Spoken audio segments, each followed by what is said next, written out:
नमस्कार। मैं सुमित डागर धाम ऑर्गेनिक से। नमस्कार, मैं अनीता डागर। आज हम कुछ महत्वपूर्ण बातों पे बात करेंगे और हमने एक ये नई सीरीज स्टार्ट कर रहे हैं जिसमें कि हम कुछ टॉपिक्स हैं जो सोशल हैं, फार्मिंग के हैं या किसी भी तरह के टॉपिक है, उन पे हम लगातार इस तरीके से बात करते रहेंगे। तो अनीता जो है कल महाराष्ट्र जा रही है और अनीता महाराष्ट्र जा रही है ट्रेनिंग लेने के लिए। किस चीज़ की ट्रेनिंग? प्राकृतिक घरों की ट्रेनिंग है, जैसे मड हाउस बोल देते हैं, तो मड हाउस तो एक एलिमेंट है अनीता। प्राकृतिक घरों की ट्रेनिंग पे जो है अनीता कल महाराष्ट्र जा रही है, तो उसी पे कुछ हम बातें अनीता के साथ करेंगे और इस पे हम दो वीडियो शूट करेंगे। एक आज कर रहे हैं जब अनीता कल जा रही है, और जब अनीता आ जाएगी तो एक उस पे क्यों क्या डिफरेंसेस रहे उस पे, जो हमें सवाल थे उस पे क्या फर्क रहा, किस तरीके से रहा, तो उनकी हम बात करेंगे। तो अनीता, मेरा पहला सवाल आपसे ये है कि प्राकृतिक घर क्या होता है, इसकी जानकारी दीजिए। ये है क्या? मतलब कुछ लोग सोच रहे थे कि मड हाउस ही प्राकृतिक घर है या बेम्बो हाउस ही प्राकृतिक घर है या मतलब किसी भी वैसा प्राकृतिक घर, तो क्या होता है प्राकृतिक घर? अ, प्राकृतिक या ऑर्गेनिक, नेचुरल, ये सब इंटर रिलेटेड हैं टर्म्स। और प्राकृतिक का मतलब है कि बिना किसी प्रकार का नेचर को नुकसान किए हुए, या फिर बहुत ही मिनिमल, जिसमें आपने जो है छेड़छाड़ की हो नेचर के साथ, जिसका कोई दुष्प्रभाव ना पड़े पर्यावरण पे। तो पर्यावरण सुरक्षा पर काम करते हुए, इकोलॉजिकल बैलेंस को ध्यान में रखते हुए जो हम घर बनाते हैं, उन्हें हम प्राकृतिक घर कहते हैं। अच्छा। हाँ, उसमें बैम्बू भी इस्तेमाल होता है, नेटिव ग्रास भी होती है, लोकली जो भी आपके पास अवेलेबल है, घास फूस या मिट्टी, चूना, इन सब से लोग एज ऑन डेट बनाते हुए आए हैं इन घरों को। और देखोगे आप कि पिछले 2-3 सालों से इस पर फिर से एक तरीके से वापसी हो रही है। जैसे ऑर्गेनिक एंड नेचुरल फार्मिंग पे वापसी कर रहे हैं लोग, केमिकल वाली खेती से हटकर। ठीक उसी तरीके से आजकल आप देखेंगे कि प्राकृतिक घर निर्माण जो है, उसका भी एक तरीके से कह सकते हैं कि लोग जागरूक हो रहे हैं और उसको अपना रहे हैं। तो नहीं, तो पहले तो सबके प्राकृतिक घर होते थे। जैसे मेरा जो जन्म है वो 1987 का है। तो मेरा जो घर था जिसमें मेरा जन्म हुआ था वो चूने का था और वो पतली ईंटों का था। लेकिन गांव में कुछ घर थे जो मिट्टी के थे। और लेकिन धीरे धीरे धीरे धीरे ऐसा क्या हुआ कि सभी घर इतने बड़े बड़े सीमेंटेड, लोहा, पत्थर, मार्बल, सब कुछ एकदम से, मतलब इतना बदलाव एकदम से हो गया। अब कहीं दिखते ही नहीं है कच्चे घर। अब जहाँ कच्चे घर दिखते हैं उसको ये समझा जाता है कि भाई थोड़ा सा कुछ है, यहाँ पे गांव है या ग्रामीण क्षेत्र है। ये बदलाव सिर्फ आपको घरों में नहीं दिखेगा, लोगों के फूड, ईटिंग हैबिट्स, लाइफस्टाइल, रहन सहन, मतलब पिछले 40-50 सालों में बहुत ज़्यादा रैपिडली बदलाव देखने को मिला है। तो वही उसी तरीके का बदलाव घरों में देखने को भी मिला। और वही रोड पर चलने के साधनों में बदलाव देखने को मिला है ना। कहाँ हम बैलगाड़ी, घोड़े, इन पे थे, ऊँटों पे थे, फिर हम गाड़ियों पे आए। तो बदलाव सिर्फ घरों तक या कोई एक एक जगह तक चीज में सीमित नहीं नहीं था। रहा। और उसका बहुत ज्यादा जो है असर, मेरे ख्याल से एडवर्टीजमेंट्स का काफी हद तक इन पे असर पड़ा है। और अब आप देखेंगे कि पहले टीवी में एड्स आते थे, मतलब लोगों ने अगर प्राकृतिक चीजों को छोड़ा, लाइक दातुन छोड़ा, तो कोलगेट लेकर आए। तो वो सब तेल, सन ड्रॉप, सफोला, ये सब शुरू हुए सरसों के तेल के बदले हाँ, या हमें मूंगफली शायद वगैरह सामने देख के बात करनी के चाहिए क्योंकि बदले। हम इंटरेक्ट करेंगे सामने से लोगों को ना। हाँ तो हाँ हमें हाँ, सामने देखना चाहिए ना कि एक दूसरे को। ठीक है। हाँ, बोलो अनीता। हाँ, हाँ, सॉरी। तो हमने जो है हर एक चीज में बदलाव लाए हैं हम लोग, और उसे हम एक्सेप्ट भी करते हैं। और जब जागो तभी सवेरा।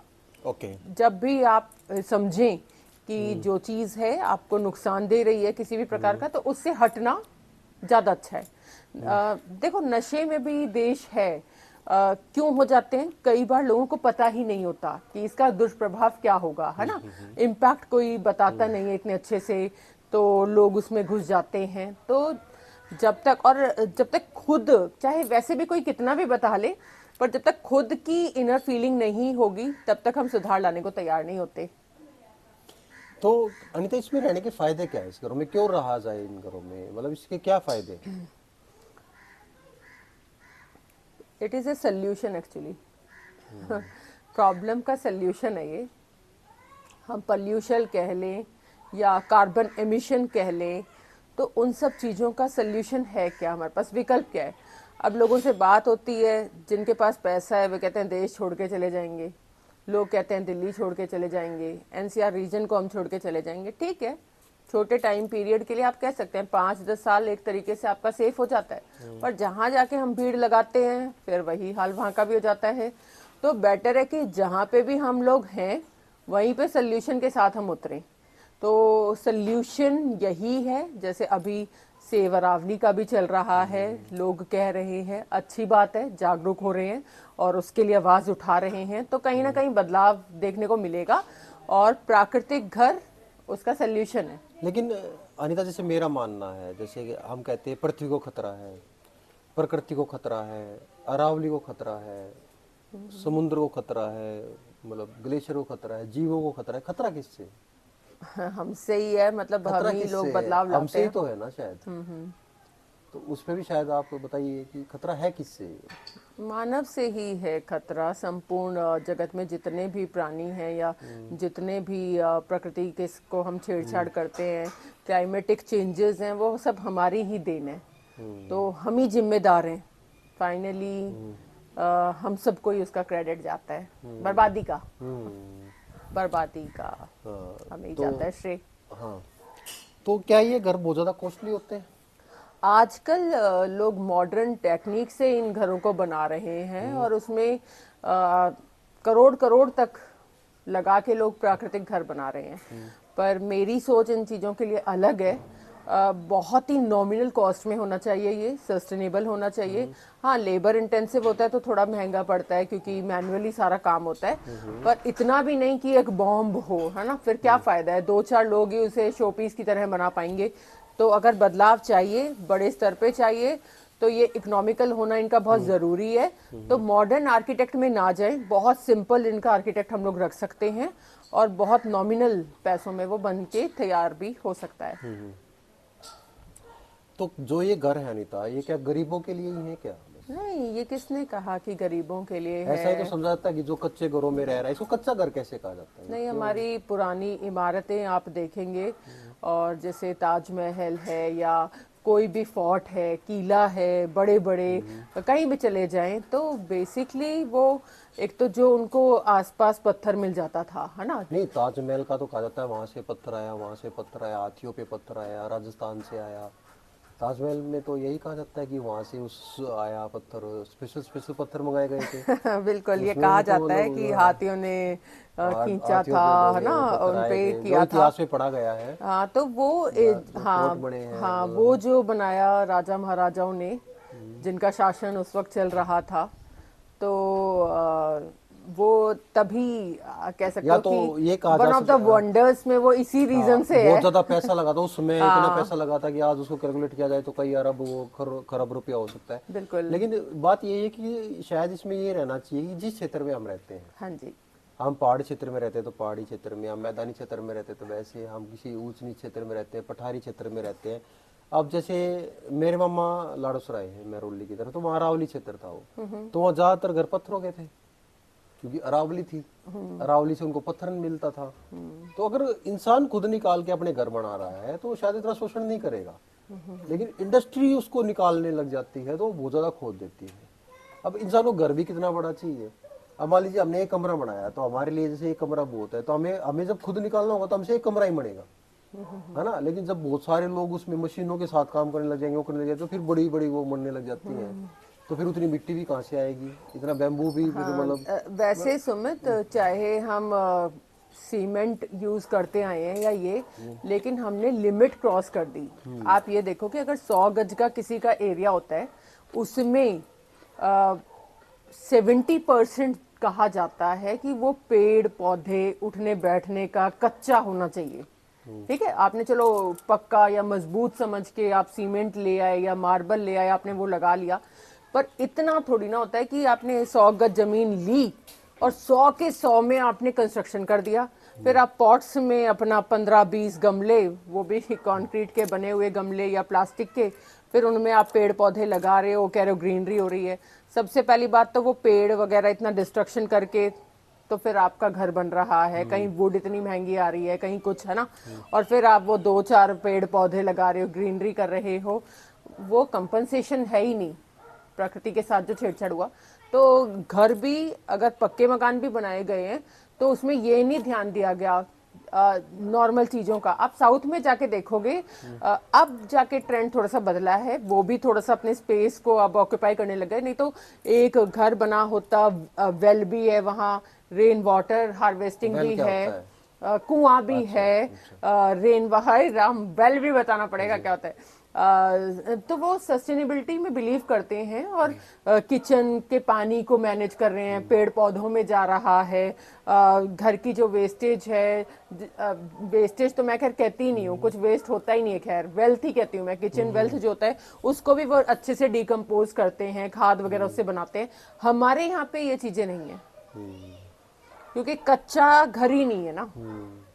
तो ये मतलब ये चीजें मेरे ख्याल से बच्चों को ये चीजें कभी बताई नहीं गई। अब सबल है, वो जैसे 5th क्लास में है सबल मेरा बेटा, और सेंट चार्ल्स में है सुमित सबल ना, तो है तो वो मिशनरी स्कूल में, वो भी वही पढ़ाई कर रहा है जो बच्चे कर रहे हैं, पर हमारे साथ रहते रहते उसे अर्थिंग के बेनिफिट्स पता हैं, उसे काउ कडलिंग के बेनिफिट पता है। तो जरूरी नहीं कि बच्चा गुरुकुल में या फिर वैदिक जगहों पे ही जाके पढ़ाई करेगा तभी उन्हें उन चीजों का पता चलेगा। वो आप अगर घर का ऐसा वातावरण देते हो, माहौल देते हो, तो स्कूली शिक्षा के साथ साथ बच्चा इन चीजों के बारे में भी जानता है।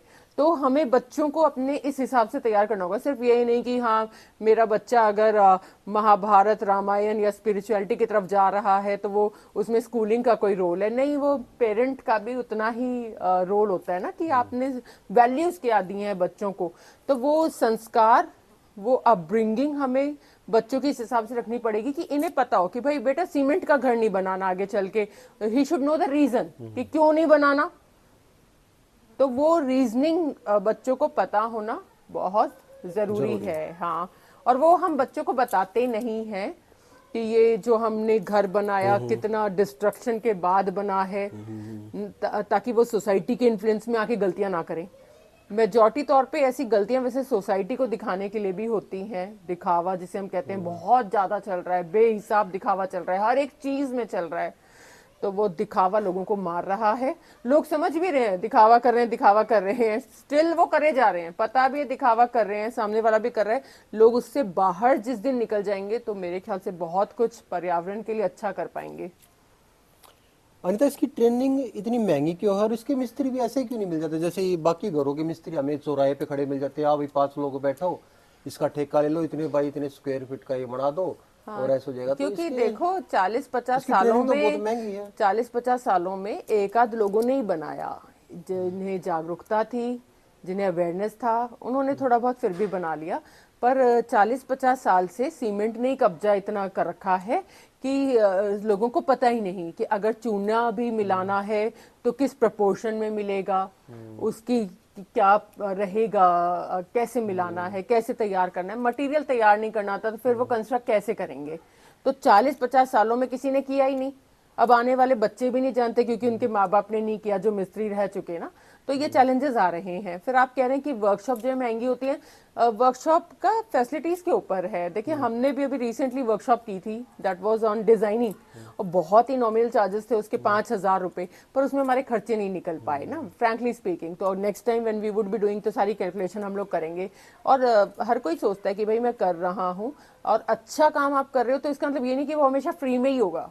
नहीं, फ्री में नहीं, लेकिन एक मिनिमम तो हो, कुछ बहुत महंगा चार्ज कई बार हो जाता है नहीं तो नहीं फिर। नहीं, आजकल बाइंग कैपेसिटी सभी की है।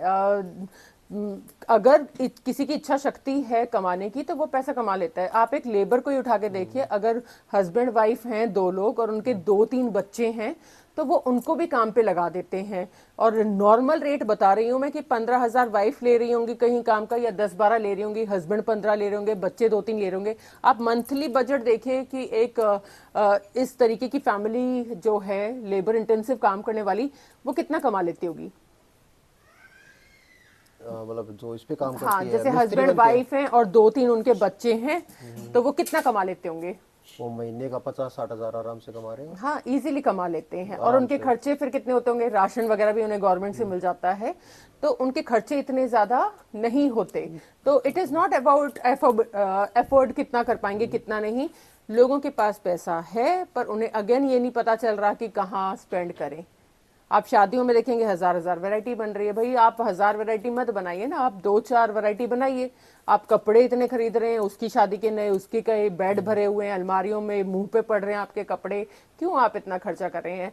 ये सब प्रोडक्टिव चीजें करिए, सीखिए, सिखाइए, ऐसी वर्कशॉप्स के आयोजन करिए और लोगों में चेंज लाइए, चेंज मेकर बनिए।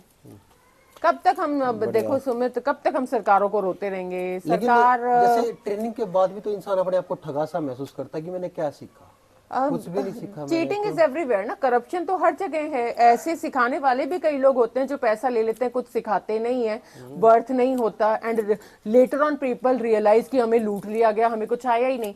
अब उसके लिए भी मैं आपको बताऊंगी कि पहले था थिंक बिफोर यू डू, आप दो बार सोचिए करने से पहले। अब हम सोचते ही नहीं है। अब हम, जब हमारे साथ हो जाता है उसके बाद हम हजार बार सोचते हैं कि ये क्या हो गया हमारे साथ। So that is happening with everyone. Then they realize, भाई आप पहले अपनी सर्च करिए, किस प्रोस्पेक्टिव से आप जा रहे हैं, क्यों आप जा रहे हैं, why you want to attend this training. उसके बाद आप ये मत कहिए कि हमें ठगा गया या लूटा गया या ये। Firstly get the concept clear. अगर नहीं है सेटिस्फाई, पहले ही नहीं है, तो डोंट गो ना, यही डोंट बात है। Blame later on. हाँ, आप यस। पहले सोचिए, समझिए आप क्यों जा रहे हैं, क्यों नहीं जा रहे हैं। Take a review from past participants, कैसा था उनका फीडबैक, है ना, और फिर आप आगे बढ़िए। तो वी कांट से कि ऐसे लूटा जाता है, वो दैट इज एवरीवेयर। सुमित, हर काम में है, हर बिजनेस में है वो। तो ये कुछ छोटे छोटे हमारे पॉइंट्स थे और आप कांजी इंजॉय कीजिए, आपने काफ़ी अच्छा बताया है और मैं इंजॉय कर रहा था। कांजी बेहतरीन ड्रिंक है, आप लोगों को भी पीनी चाहिए, गट हेल्थ के लिए बहुत अच्छी होती है। और तो ये कुछ छोटे छोटे पॉइंट्स थे हमारे जिस पे हमने बात की है। और मैं इसमें इम्पोर्टेंट जो बात अनीता ने कही यही है कि हमें अब ठहरना होगा, अब रुकना होगा, क्योंकि हम बहुत आगे बढ़ चुके हैं। अगर पैसा है तो उसका ये मतलब नहीं है कि आप कुछ भी करेंगे। आप बहुत बड़ी गाड़ी लेंगे जिसका कोई यूज़ नहीं है और उसका आप ईंधन फूकते हुए ऐसे ही घूम रहे हैं, या तो कोई यूज़ हो, या फिर आप बहुत बड़ा घर बना देंगे, या फिर आप महंगे महंगे कपड़े पहनते रहेंगे और उसको ऐसे यूज़ करके फेंकते रहेंगे, तो पृथ्वी पे वो बोझ बढ़ रहा है, उसको हम नहीं बढ़ा सकते। अगर आपके पास पैसा है तो एक अच्छी चीज़ है, उसको आप सोशल कोज में लगाइए या एक अच्छे काम कीजिए। आपके घर प्राकृतिक होने चाहिए, उससे ये नहीं होगा कि आप केवल गरीब महसूस कर रहे हैं, उससे ये होगा कि आपको अच्छी नींद आएगी, आप पोल्यूशन में कम रह पाएंगे, आपको ज़्यादा मज़ा आएगा। जब भी मैं अपने खेत के उन कमरों में सोता हूँ जो हमने बना रखे हैं, तो मुझे ज़्यादा बेहतर नींद आती है, मैं ज़्यादा ऑक्सीजन मुझे मिलती है, मुझे ज़्यादा अच्छे सुबह उठता हूँ मैं, तो मुझे ज़्यादा अच्छा लगता है। तो वो मेरे लिए है ना, वो आपके लिए होना चाहिए, वो आपको खुशी देगा वो आपको। और हमें दिखावे में नहीं जीना है, हमारे घर वही मिट्टी के प्राकृतिक होने चाहिए, किसान का तो ज़रूर होना चाहिए। और सभी किसानों से मेरा ये निवेदन है। और जब भी मैं किसान कहता हूँ, वो किसान कहता हूँ जो अपने खेतों में जहर नहीं डालता। जो अपने खेतों में जहर डालता उसको मैं किसान की श्रेणी में लाता ही नहीं हूँ। और और देखो, जिनके बन चुके उनके लिए तो कुछ है नहीं देखिए, वो जो। वहीं पे ठहर सकते हैं ना, आप बिल्कुल। उसमें और मत लगाइए। हाँ, जो बन चुकी है वो गलत नहीं है, मैं उसको गलत नहीं कह रहा, बिल्कुल। आपने बना लिया वो बहुत अच्छी बात, लेकिन आप वहीं ठहरिए। आप जब उसमें रिपेयर करें तो उसको एक अच्छी तरीके से कीजिए, उसके अंदर की लिपाई कभी मिट्टी से करा सकते हैं, गोबर से करा सकते हैं, उसमें नया कुछ ऐसी चीजें ना लगाएं जिससे पृथ्वी को नुकसान हो रहा है। आप वहीं ठहरिए, वो ठहराव जरूरी है। हाँ, क्योंकि घर बन जाते हैं फिर वाइट वॉश, पेंट, हाँ। वो सारी चीजें भी केमिकल बेस्ड हैं। हाँ। तो उन्हें भी रिप्लेस कर सकते हैं। आजकल बहुत सारी चीजें हैं, गोबर वगैरह से पेंट तैयार हो रहे हैं, नेचुरल पेंट्स आ रहे हैं, तो उनका लोगों को यूज करना चाहिए। बिल्कुल, तो वो ठहराव जरूरी है। और मैं उम्मीद करता हूँ कि आप लोगों को ये पॉडकास्ट अच्छा लगा होगा। अनीता को आज पैकिंग करनी है तो हम इसको जल्दी खत्म कर रहे हैं, नहीं तो हम इसको और लंबा भी करते। तो thank you so much Anita, हाँ, valuable yes, time. It's always Sumit, बहुत अच्छा लगता है कि आप कभी भी खुद को अपग्रेड करने के लिए और अपने स्किल्स को इम्प्रूव करने के लिए आप ऐसे ऐसे वर्कशॉप्स का पार्ट बनते हैं। एंड डेफिनेटली हम लोग भी, क्योंकि ऐसी वर्कशॉप चलाते हैं, तो जहाँ से भी हमें जितनी नॉलेज मिल जाए, इट इज़ ऑलवेज बेटर। और हमें उसे एक्सेप्ट भी करना चाहिए। See, as I am going in the workshop, for sure the participants there, हम लोग आपस में एक दूसरे से सीखेंगे, कोई मेरे से कुछ सीखेगा, बिल्कुल किसी बिल्कुल को मैं कुछ सिखाऊंगी, तो it's always exchange of ideas, है ना। बिल्कुल। So it is a two way process basically. And ये आपको पता है, पहले भी कहीं हम राजस्थान गए, कहीं हिमाचल गए, और अभी थोड़े दिन पहले हम लोग वर्कआउट भी कर रहे थे हिमाचल में, हम एक ट्रेनिंग ऑर्गेनाइज करने वाले थे, बट फिर वो सर्दी को देखते हुए और फिर ये वर्कशॉप का मेरा टाइम आ गया, तो वो फिर हम चीज़ अभी नहीं कर पा रहे। So in future we would be coming up with more हम अपने वर्कशॉप। धाम ऑर्गेनिक के खेतों में आपके साथ वर्कशॉप करेंगे हाँ जो हाँ कि हाँ, मजेदार डेफिनेटली, होगी और आपको ठगा हुआ बिल्कुल महसूस नहीं होने देंगे। या दैट्स फॉर श्योर। अच्छा, thank you so much. Thank you thank you. So